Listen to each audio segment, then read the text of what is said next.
I'm very, very happy to have returned to Southern California and the sunshine, and especially to LACP. And I met with Rotem and Brandon last week and saw your new digs, which are fantastic downtown. So yeah, it's great to be here, and I'm delighted to moderate this opening, sort of virtual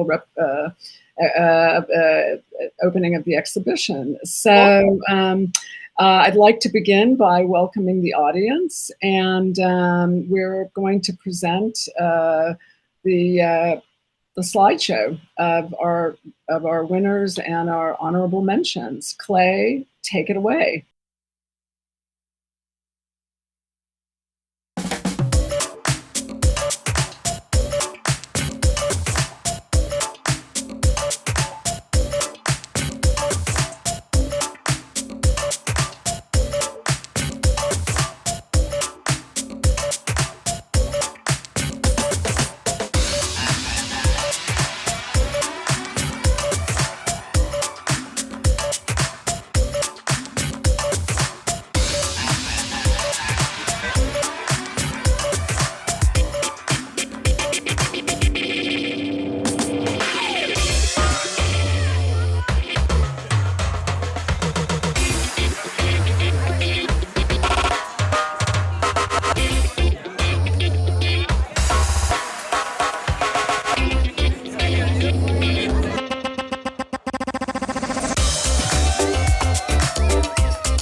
Well, that was really wonderful to see all of this great work. I'm thrilled that there were such strong images presented.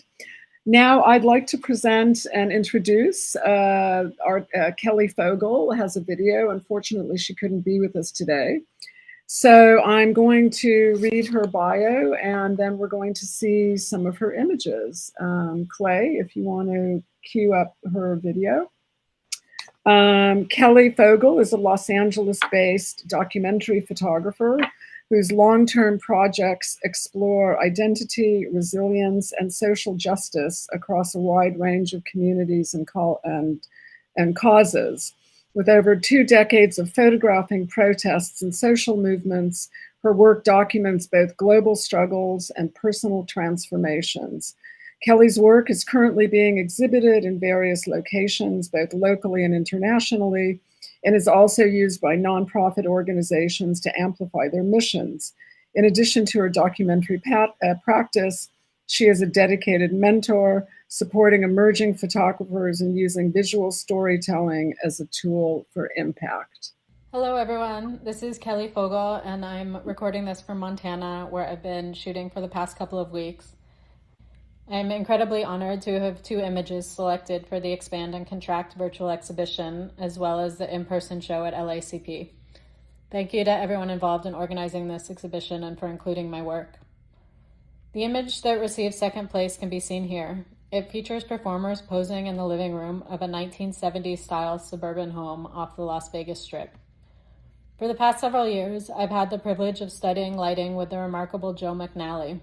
During this particular workshop, Joe invited several of his friends from the industry to model for us. When I noticed a vintage video camera sitting in the house, I immediately knew I wanted to incorporate it into the photograph. I was fascinated by the idea of contemporary performers dressed in modern clothing, seemingly transported into the 1970s and recording themselves. These photos remind me of the film Cinema Verite, which was about the 1973 PBS documentary An American Family, regarded as the first reality show. It also felt like Boogie Nights to me. Growing up in Los Angeles around the entertainment industry in the 1990s put me in the living room of Mary Ellis Bunham, also known as my best friend's mom, watching audition clips for the many seasons of The Real World and watching from the control room of the houses while filming was going on. I've always been enthralled by the idea of what is reality and the responsibility of the filmmaker or photographer in choosing what moments are captured and will live on past the moment the finger presses the shutter. And in the case of this photo, a simulation of reality. What happens when the hypothetical footage or negatives are found decades later, and how does that shape the narrative? That idea connects directly to the theme of this exhibition. Who is behind the camera? Who is in front of the camera? What is being staged and what is authentic? Even the setting of Las Vegas invites those questions. It's a city built on spectacle, illusion, and performance, a place where reality and fantasy constantly overlap. Although this image was carefully lit and composed, I still consider myself primarily a documentary photographer. My interest in studying lighting with Joe McNally comes from wanting to bring those technical skills into the documentary environments where I typically work. Much of my photography takes place in remote locations where I have very little control over the available light. Learning to supplement and shape natural light allows me to create stronger portraits within the project while remaining faithful to the people and places I'm documenting. As a documentary photographer, I also think often about the observer effect, the idea that the presence of the photographer inevitably changes the scene being photographed. Every photograph represents a collaboration, whether intentional or not, between the subject and the person holding the camera. That relationship has always fascinated me. The second image, which received an honorable mention, is shown here. It portrays a woman praying in her bedroom in Beverly Hills inside the home of a couple in their 80s that she works with. She's a deeply religious woman whose faith is central to her life. When she isn't working as a housekeeper, she spends much of her free time at church, where she sings in the choir and participates in her faith community. One of the questions I'm asked most often is when I first started taking photographs. The truth is, I can't remember a time when I wasn't making pictures. Some of my earliest photographs were made as a child using a Polaroid camera and a 110mm rectangular pink toy camera. Many of those early images were of the people who worked in our home. people I love very much and who are an important part of my childhood. I photograph them just as often as I photograph my own family. Looking back, I realize those early photographs planted the seeds for the work I continue to do today. I've always been drawn to the relationships that exist behind the scenes, to the people whose stories are often overlooked, but whose lives quietly shape the families and communities around them. Knowing their stories and the countries they come from and the lives they left behind most likely started my desire to document communities around the world. Over the years, I've become increasingly interested in documenting these relationships between housekeepers and the families they work for. I'm especially interested in the experiences of women who leave their own children each day, whether they are across the city or in another country, to care for someone else's children. As a photography mentor in several youth programs throughout LA for over 2 decades, I've also seen the photographs that the children of housekeepers make. Images of home life alongside photographs of their parents working in other people's homes. This project is still in its early stages, and I plan to continue photographing domestic workers both in their own homes and in the homes where they are employed. I also hope to collaborate with some of my former photography students to help document these stories from multiple perspectives. I see the project as a combination of environmental portraits with carefully crafted light and a photojournalistic approach to documenting everyday life. The project has many layers: family, labor, immigration, belonging, and Los Angeles as a character itself. It's about the intimacy of entering someone else's home and becoming part of the rhythms, milestones, celebrations, and even the secrets that unfold within it. If these walls could talk, they would tell stories not only about the families who live there, but also about the people whose care and labor quietly sustain these homes. I'm most interested in the rooms like the one in this photograph, which are usually off limits to those who live in the house. The rooms are decorated and filled with items very different from that of the family who resides in the rest of the house. What happens within these private quarters when someone lives in the place of their work and this is their only personal space? At the same time, I want to photograph domestic workers in the places where they are fully seen, in their own homes, with their own families, in churches, neighborhoods, parks, grocery stores, birthday parties, and community gatherings. These are the places where they are not employees, but mothers and fathers, grandparents, neighbors, community leaders, and the heads of their own households. In many ways, this is also a story about the American dream.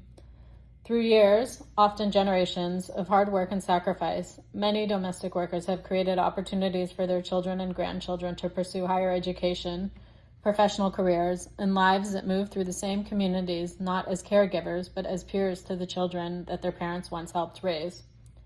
They've spent generations helping to shape the stories of other families, while their own stories have so often remained outside the frame.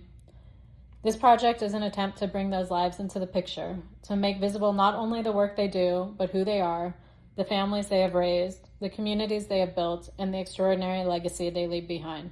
Whether I'm photographing performers in Las Vegas, housekeepers in Los Angeles, or communities in remote parts of the world, I'm interested in asking the same questions. How do photographs shape our understanding of one another, and what do they reveal? What do they conceal? Thank you again to the organizers and to Rotem and everyone who made this exhibition possible. It's truly an honor to be included alongside so many talented photographers, and I'm grateful to share these projects with all of you. So the next artist I'd like to present is Tim Eastman, our winner. And here's a short biography on Tim. Timothy Eastman is a photographer living in Brooklyn, New York. His work has focused on social movements and issues and has taken him to places all over the world. In 2023, his first book, All the Past We Leave Behind, was published. The book consists of portraits and interviews with a humanistic focus. It focuses on Americans known as work ampers who live in RVs and vans, traveling the country working temporary jobs. Other work of his includes documenting ordinary people living on the front lines of the war in Ukraine and coverage of social uprisings in Egypt, Brazil, Turkey, and the United States.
I'd like to introduce Evan Williams, and Evan will be joining us to present his images and also give us a bit of background on them. Evan is 46 years old. He is a writer and photographer based in Southwest Florida. His photography is rooted in mid-20th century street photography and observational wandering.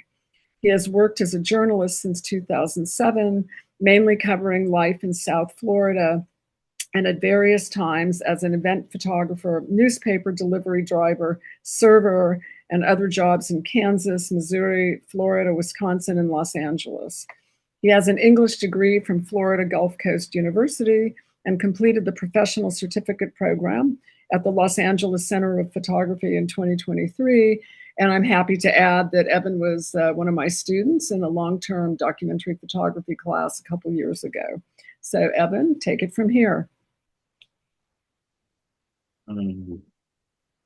Hi, thank you.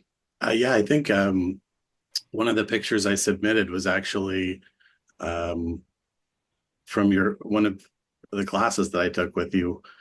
I'm just going to share some thoughts on my approach to documentary photography and a few pictures. This was the picture I have. It's really an honor to be in this exhibit, and thank you so much to Rohina and LACP for such a thoughtful, expansive exhibit. Let's see.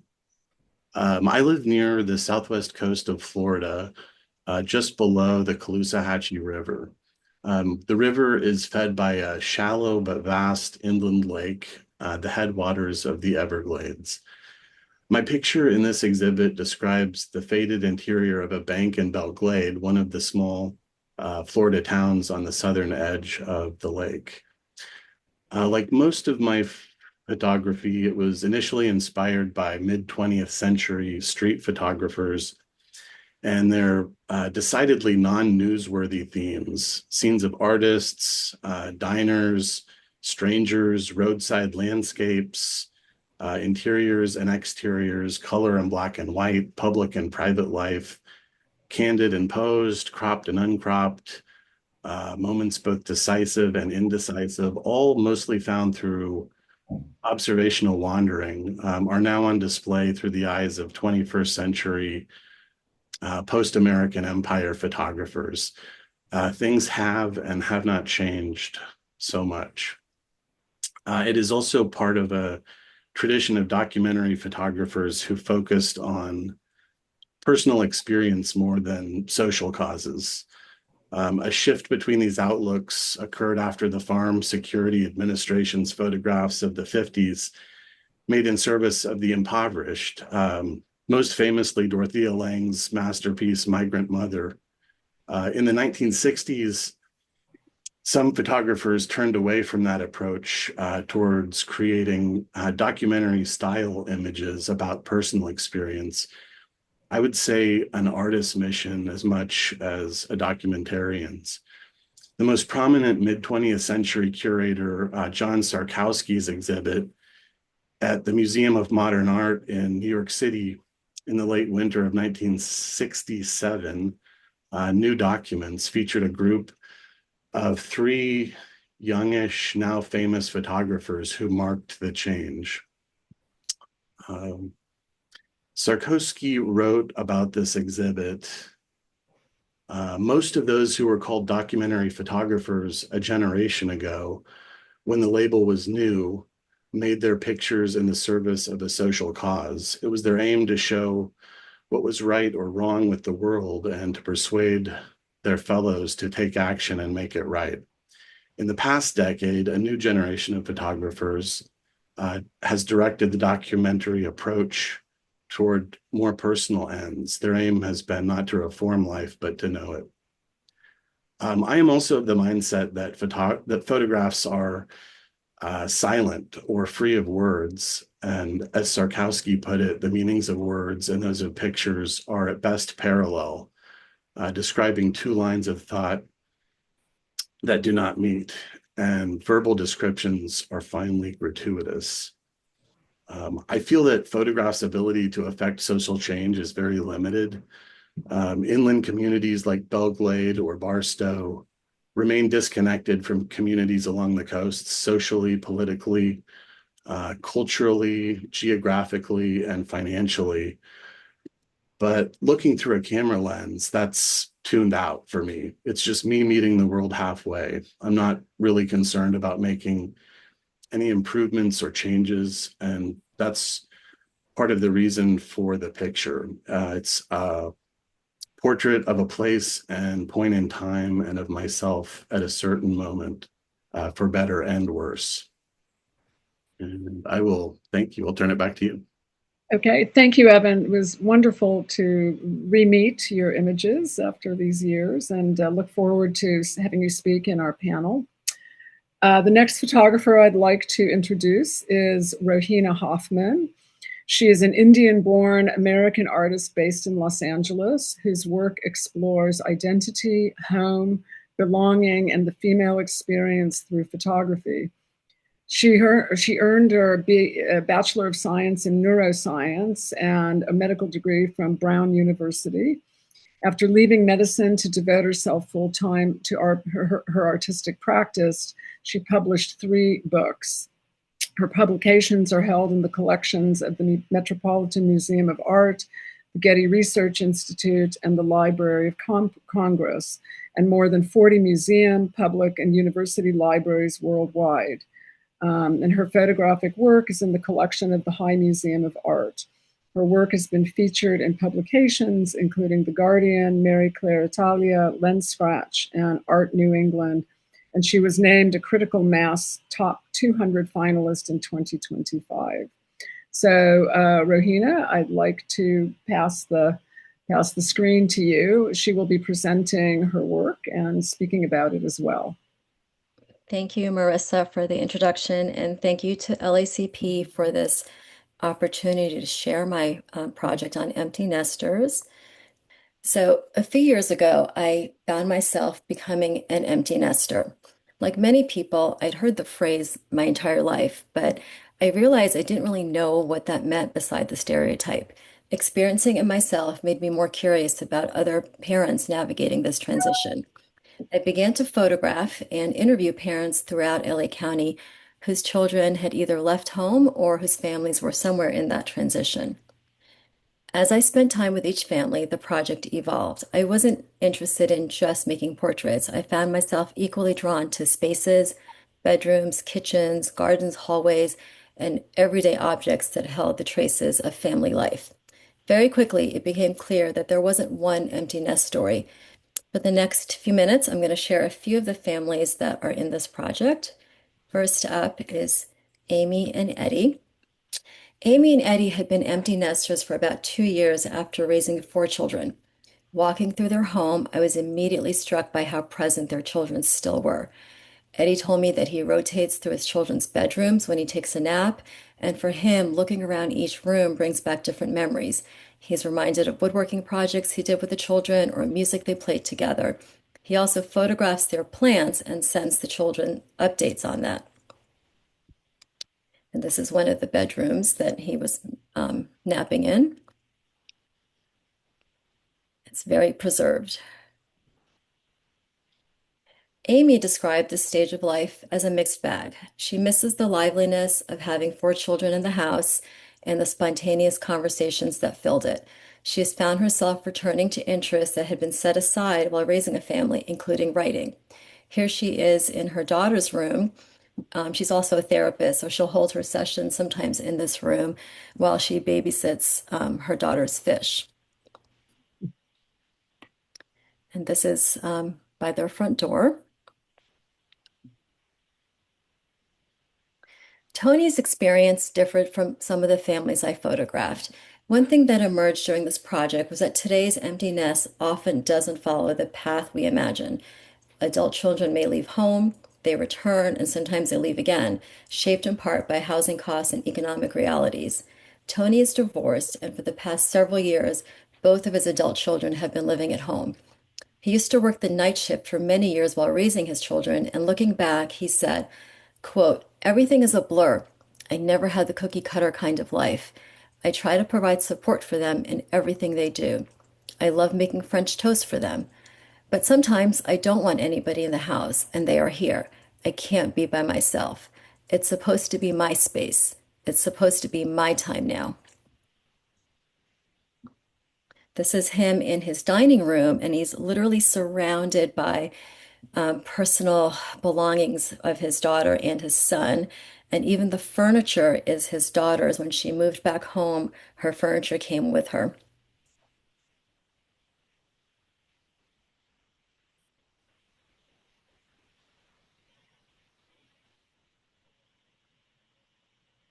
While Tony's story reflected changing economic realities, Carolina's was shaped by something different, her cultural background, as well as another transition she was going through. When I met Carolina, she was nearly divorced and had been an empty nester for about 6 months after her youngest left for college. She told me that after years focused on her marriage and children, she felt she had lost herself. I'm trying to find my next chapter. Carolina grew up in Nicaragua, where several generations often lived together. She explained that kids only move if it's for job opportunities or because they need to study elsewhere. Otherwise, it's very common to stay with your parents until you get married. When you get married, they don't send parents to nursing homes. They live with one of their children. So you're never alone. Life in Nicaragua is not lonely. You're always with family or friends. She also described the contradictions of living alone. There's definitely a freedom in that I don't have to cook for anyone. If I don't make it to the market or don't feel like cooking, I don't have to. If I want to stay in my pajamas all day, I can. I definitely enjoy the freedom in not having to worry about someone else. But at the same time, that gets lonely. This is one of my favorite photographs of Carolina. This is in her living room, and she explained to me that that whole wall that's missing artwork but still has some hangers left on it is the artwork that her husband, her former husband, had taken when they separated. Next up, Carolina experienced an empty nest on her own, but Debbie and Barry, my next couple, reminded me that even within the same household, you can experience the transition of being an empty nester very differently. Debbie and Barry had been empty nesters for 5 years with one daughter. When I was in their home, immediately Barry took me into the garage, or what he referred to jokingly as the tack room. He showed me the bridles, saddles, equipment that his daughter used for equestrian, and he laughed and said he'd become the groom and the barn boy. He remembered getting up at 4 in the morning on Saturdays for horse shows, carrying rags in his back pockets, and learning everything on the job because he wanted to be part of his daughter's world. For me, being an empty nester is really that she's living elsewhere, but her home is still here, he said. This is the daughter's bedroom. It's sort of like a museum archive. Debbie confided that she experienced the transition very differently. While Barry stood outside his daughter's room reminiscing, Debbie described feeling an unexpected sense of freedom. After decades focused on raising her children, she had finally time to look inward. She laughed that she no longer had to make dinner every night. There was a bit of freedom, a breathing out, she said. Next up are John and Wendy. John and Wendy's daughter was homeschooled by Wendy and trained as a professional athlete. Parenting had shaped nearly every aspect of their lives. John even lived in a different state for 3 years while their daughter was training. He told me that becoming an empty nester was actually more gratifying than lonely because he loved watching his daughter build her own life. The house they live in now itself doesn't carry as much of their daughter because she had never lived there, but only visits now. He also noted that as a couple, he and his wife argue less when it's just the two of them. For some reason, the tension is lower without a child around. Wendy experienced this differently. She had spent years homeschooling from 5th through 12th grade with her daughter while her daughter trained, and she traveled with her and she organized every aspect of her daughter's life. She had given up her entire career to do this for her. She said it felt like the umbilical cord was still attached with all the time we spent together. These sticky notes began as notes packed into lunches and skating bags. Today, Wendy still leaves them around the house whenever her daughter comes home. She says, "It is my chance to still be a mom from time to time." And this is what I call the family portrait of them. Their daughter is in the background, and they're with their two dogs. And Wendy says that the dogs really are her saving grace. The final couple for today offered a broader perspective. Melanie and Albie had already experienced the empty nest once. Their two older sons had left home more than 20 years earlier, and then 3 years before I met them, the youngest left for college. Having gone through this twice, they viewed this transition differently than many of the other families I photographed. Early in our conversation, Albie said something that stayed with me throughout this project. He said, "It is a continuum." Albie talked about family not really having beginnings or endings, but as something that just continues to evolve. And this is a photo of one of their son's bedrooms and all his Lego collections and things he made. Melanie told me that she never viewed the empty nest as an ending. When their youngest left, they found themselves rediscovering one another. Together, Albie and her began to travel more and embrace the freedom that came with this new stage of life, and they began to love each other even more. This backyard in their house used to be a flat lawn where their son and his friends played soccer and covered the sidewalks with chalk. After he left, they gradually replaced the lawn with native plants and simply let the garden be what it was going to be. As I listened to these families, I realized I wasn't really photographing empty nests. I was photographing lives in transition. Their stories were tender, complex, and often contradictory. What emerged instead was a quiet choreography of change, where absence and reinvention shared the same space. Thank you, Rohina. That was really wonderful, moving work, and I'm delighted to know your work. The next artist that I'd like to present is Rusty Weston, who was also one of my students in my most recent documentary class. And during that class, he had started a project and then really tucked into it during the class on industrial parks. So Rusty will be joining us. So here's a bit of background on him. Rusty Weston is a fine art photographer and a writer in San Francisco, California. A former journalist, his work explores the stresses that impinge on urban life and the natural world. His award-winning photography, including documentary, portraiture, and landscapes, has appeared in exhibitions in the US, Italy, Scotland, Greece, and Japan, including at the 2023 De Young Open in San Francisco, the Woodmere Art Museum in Philadelphia, San Francisco City Hall in 2025, and KG Plus in Kyoto, Japan in 2026. Weston is a member of the Bay Area Photographers Collective. Bayshore is a documentary style fine art photography series that explores the largely anonymous areas, industrial areas that ring our cities and their vital behind the scenes role in modern urban life. Expanding and contracting, the name of this documentary exhibition is precisely what's happening in these industrial areas. This project actually began with a childhood memory.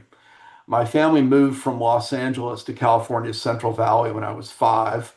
My father was hired to build and manage an industrial laundry in a new industrial park. So I ran around there and I became familiar with this experience. I hadn't reflected on this in many years and didn't draw the connection to my childhood experience with these industrial parks until after I began this project. I live nearby San Francisco's industrial corridor. It's part of the city's historic Bayview Hunters Point district. It's one of the oldest industrial areas in the country, dating back to shortly after the gold rush, when the city banished a half-dozen slaughterhouses from downtown to the southeastern part of the city. The area really took off when naval shipyards were established during World War II, and thousands of workers moved there. What drew me to these areas is their contrasting nature. These industrial areas feel quirky by day and kind of off-putting by night. Bayshore Boulevard, which runs through the Bayview, stretches deep into Silicon Valley, as does the Bayshore Freeway.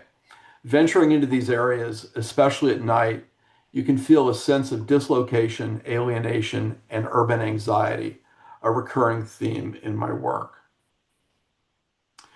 This image, Red Perimeter, was cited by the in this exhibition. It's my image in the exhibition. I don't blame cities for putting waste treatment, recycling, and industrial areas on the outskirts of town. I wouldn't want a refinery on my block, but there are problems that run deeper than that. We tend to marginalize and ignore the industrial corridors in our midst.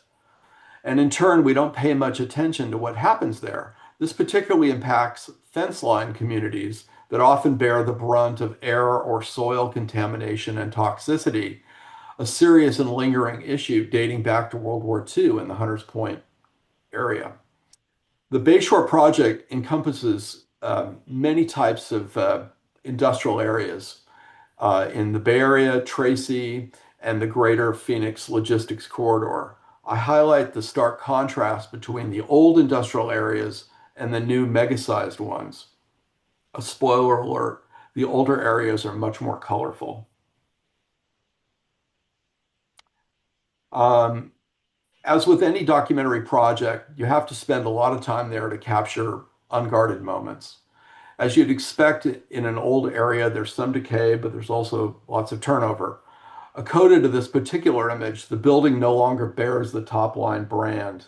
It's once again anonymous. I want to delve into the past for just a moment. This is an image by Louis Baltz, taken in El Toro area in 1974. He wrote a book, kind of assemble a book called The New Industrial Parks in Irvine. He grew up near there and later taught at the San Francisco Art Institute. He famously said, kind of summarizing his approach, "I hope that these photographs are sterile, that there's no emotional content."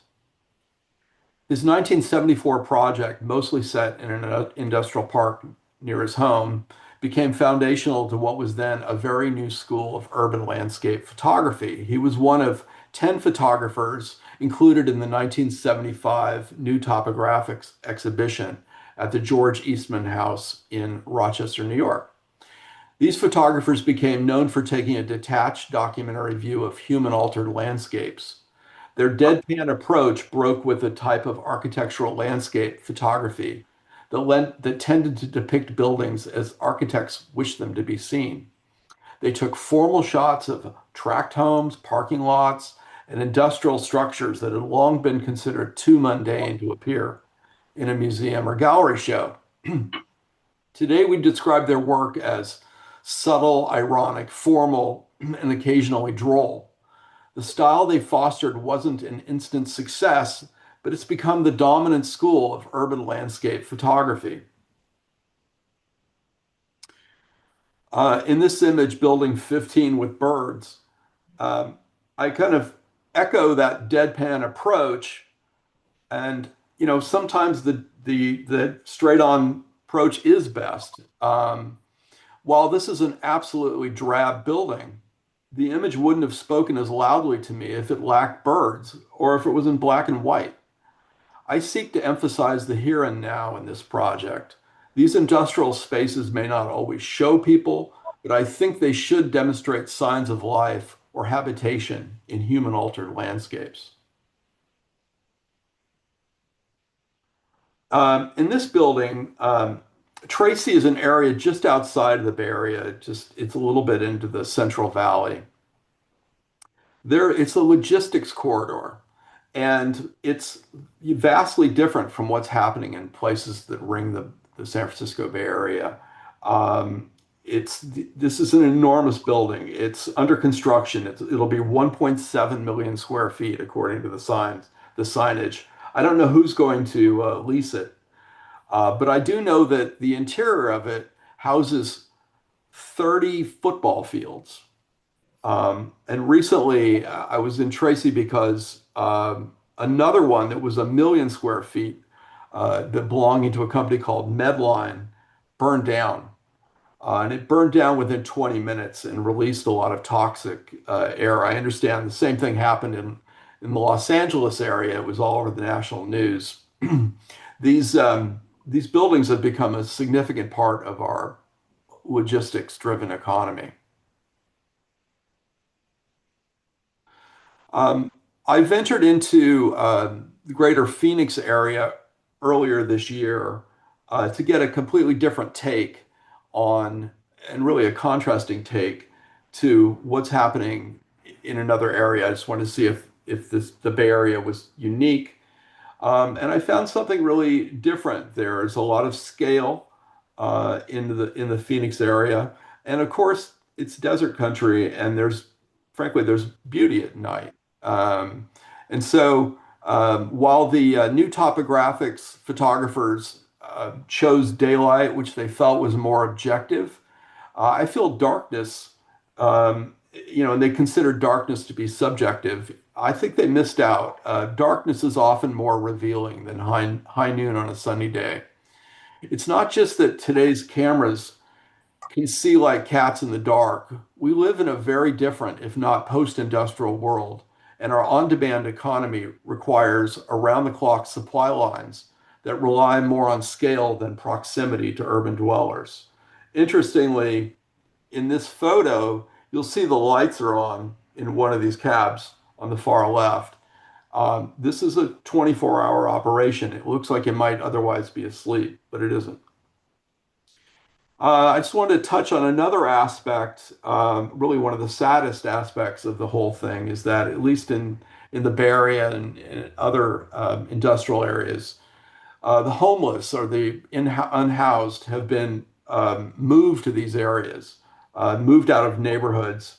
It's like it's a collection area for the unwanted. You see that with certain types of businesses, and you see it, unfortunately, with housing conditions. Again, I tend to lean into photographing at night, and this is one in the East Bay in Oakland called Oakland Services. It's unclear on what kind of services they're providing here. This image was shot at night in the Bayshore part of the Bayview district. You can get a little bit of a glimpse of the background area. It is bordered by the bay, as is most of the industrial areas. This one is a warehouse that is apparently operating around the clock.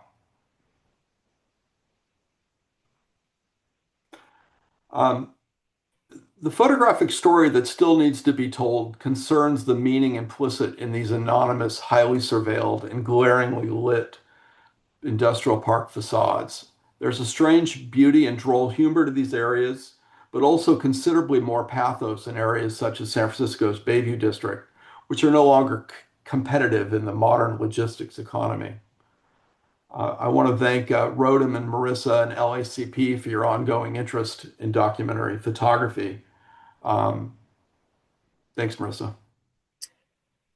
Thanks, Rusty. It's I'm so moved by this body of work, and I really appreciate your thoughtful presentation. So now we're going to open up to a virtual panel with Evan, Rohina, and Rusty. And I encourage everyone in our audience, if you'd like to ask some questions, they'll be popping into the Q&A link on my webinar screen here. But before then, I'd like to ask each of them a question as an entry point. We have about 10 minutes for the Q&A. So I'd like to start by asking all three of you the same question, actually. And that question is, it's actually riffing off of what Evan said. He said, for him, doing documentary photography is meeting the world halfway. And that phrase really resonated with me. So I'd like to ask all of you, if there was a pivotal moment in all of your projects when something clicked, or it was the moment that you decided to go deeper into the subject, or you had a profound moment of recognition in terms of what you were photographing and experience, whether it was personal or intellectual or creatively. But was there a pivotal moment in each of your projects? So I'm actually going to start with Rusty, since we're still sort of resonating with what you just said, and then I'll go to Rohina and Evan. Well, it didn't immediately dawn on me that I had grown up playing around in an industrial park, or that it led my family to leave Los Angeles, which I dearly loved back in the day.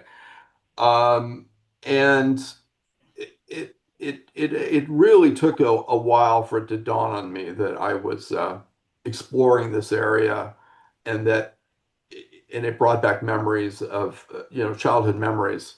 It also took a while for it to dawn on me that I had seen the new topographics, or many of the work of these artists at the SF Museum of Modern Art. They brought the show back to LACMA and also SF MoMA in 2009.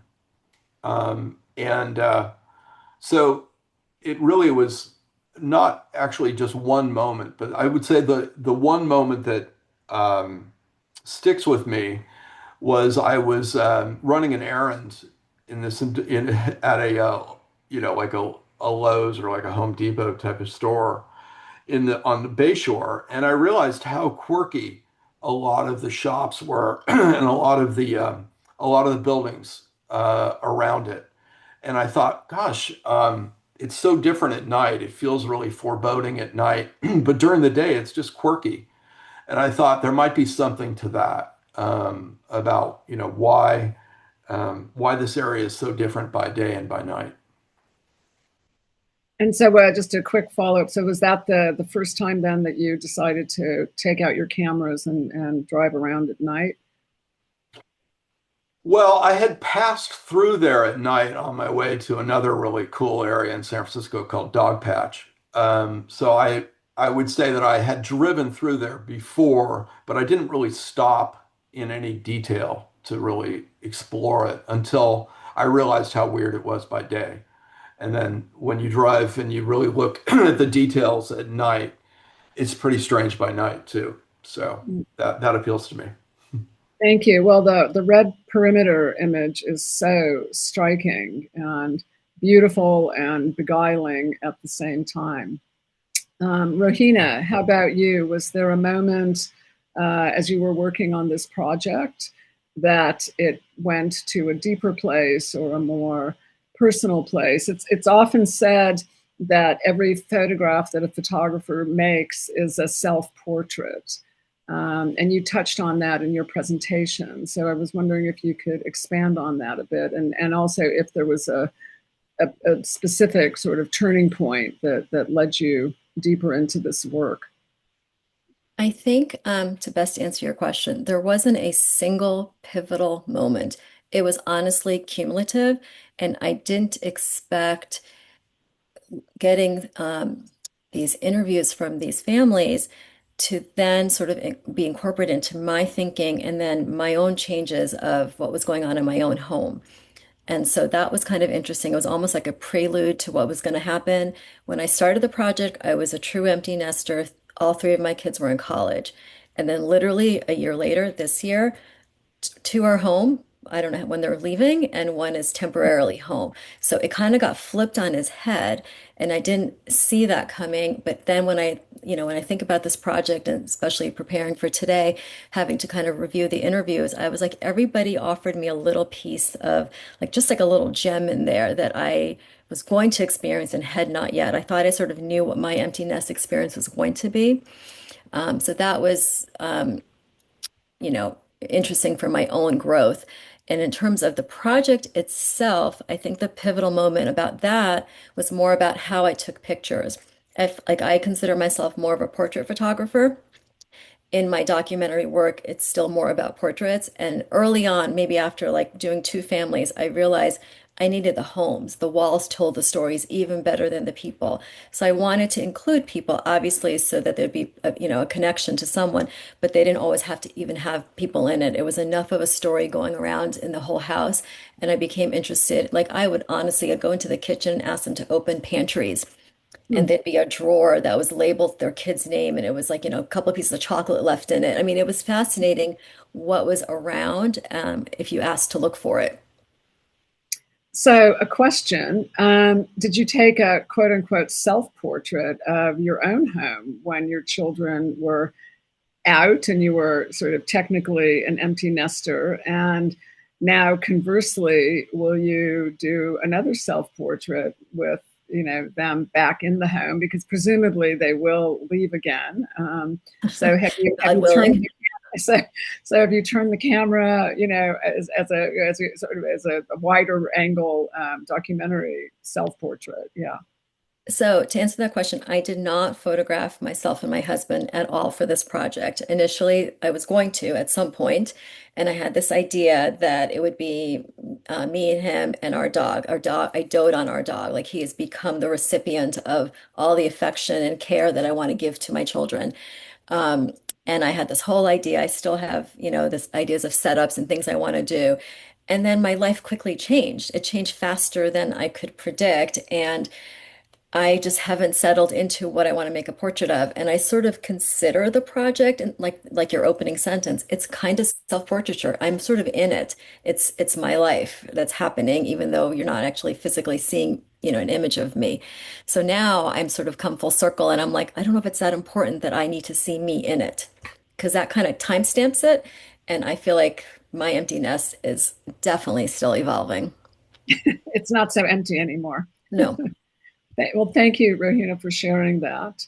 Sure. And Evan, how about you? Your work is so thoughtful, and I'm wondering, has there been an obvious pivotal moment in terms of your recognition of the subject matter that you've been interested in portraying, or a personal reflection, or has it been a slow burn, or was there a like electric moment?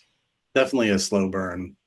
I think it was really the pictures I showed today were ones that I submitted for this exhibit, and so really this collection was, the impetus was reading the description of this exhibit and having that as kind of a file to put all my ideas in. But it's pretty representative of all the pictures I take, and they were, I guess the light bulb moment was kind of in middle age when I discovered these mid 20th century street photographers that are super famous, but I didn't know anything about them. And in my mid 30s, suddenly discovering this whole world of Cartier-Bresson and Robert Adams and the Americans and the famous ones that are kind of foundational street photography, and kind of blew my mind. And I just have followed that path since. And since then, it's been a really slow burn in terms of wanting to try to catch up, but progress is extremely incremental and sometimes frustratingly so. But that's how it's worked for me. And so will you be continuing this work rather than just catching up, but actually sort of evolving it like Rusty has been doing with his sort of project, which was influenced by the new topographics, but in a way he's also carried it a beat forward? I think so. I'm fairly okay with it just being little by little at this point, but I would like to find something specific to. Or it will find you. That's been my experience. Sometimes there's a point, I know with my own projects, where I feel like I'm, driving the project forward, and then there's a point where it flips, where it's as though the project drives you forward. So it will be wonderful to see all three of you, your evolution with your future work. And I would just like to sort of wrap up here and first of all thank Rotem for the wonderful curation. Brandon, as always, it's a pleasure. Thank Clay for his technical expertise, and I'm going to hand the floor back to Janice, and thank all of you for attending.